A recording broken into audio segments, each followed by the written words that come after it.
veçanta shkapashka. E para, vërteton se kush ishte Jezusi. E di pse? Sepse shumë njerëz përgjatë gjithë historisë kanë bërë ca deklarata të mëdha. Kanë thënë, unë jam profeti, unë jam Zot, unë jam i dërguar, unë jam kështu, unë jam ashtu. Përgjatë gjithë historisë do jesh lloj njerëzish që kanë bërë deklarata të tilla, por të gjithë kanë vdekur edhe u dihet varri. Ama Krishti duke u ringjallur, e di çfarë provoi? Provoi që ai ishte ashtu siç tha se ishte. Ai ishte. Edhe tjetra, kur ai mundi vdekjen, tregoi që ka jetë pas vdekjes. Vdekja nuk është fundi, sepse shumë e panë Jezusin të ringjallur. Edhe tjetra, që dua të theksoj sot, është që Jezusi na la një model për jetën tonë.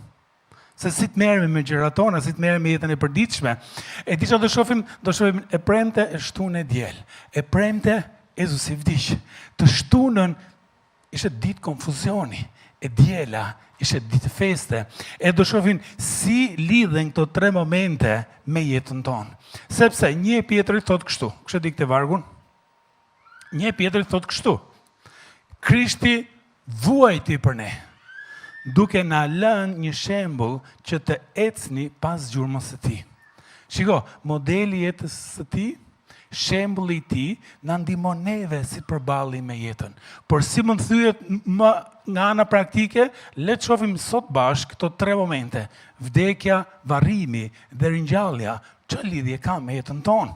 E premtja ishte ditë humbje, ditë vuajtje, ditë lëngimi. E shtuna ishte ditë hutimi, ditë trazie, ditë dyshimi. E diela ishte ditë gëzimi, ditë fitore, ditë feste.